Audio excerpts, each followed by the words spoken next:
This tennis coverage is brought to you via the Doctrine of Fair Use, the Fair Dealings Act, as well as the Digital Millennium Act. I'm your host, Good Energy, and Iga Swiatek couldn't miss in the first set, ladies and gentlemen. At one point, she won 17 of 20 points.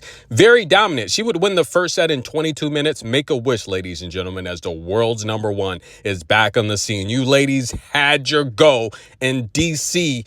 and Toronto. But the bully on the block is back. The world's number one, the most dominant force in tennis the last couple seasons. And you better run and hide because she means business, ladies and gentlemen. She took the first set in dominant fashion in Iga's Bakery, open, serving up hot, fresh bagels.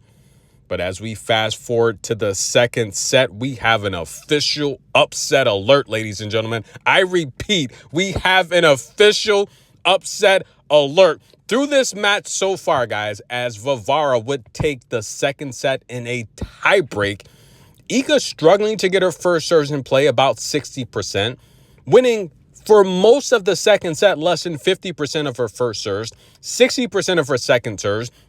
But listen, she's had a ton of opportunities to break Varvara, like 3 for 12. Varvara, on the other hand, only one opportunity to break Iga. But how do you beat Iga? Well, first you have to hold serve so you can get a little bit more aggressive on the return side of things, attacking her. And look, worst case scenario, or should I say best case scenario, just cross your fingers and hope she makes a mistake in the tiebreak. And that's exactly what happened with Iga. We're going 3, ladies and gentlemen. Now, if you're not familiar with Varvara, guys, she's from Russia. We all know that. But she's now a citizen of France. Bonjour, comme allez-vous to all my French men and women on the check-in.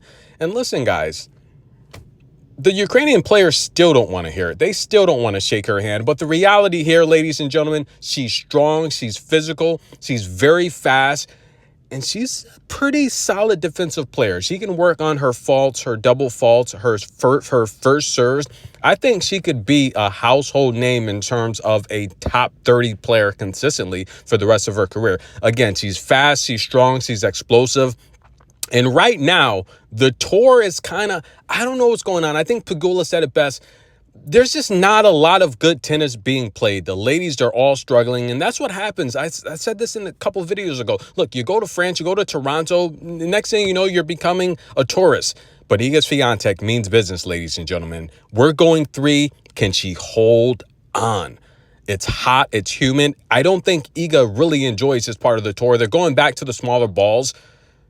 Could that be a disadvantage for Iga? We're going 3, ladies and gentlemen. Get your popcorn. The world's number one being pushed to the brink. That's right. Winner take all. Tennis in a minute. We'll be back.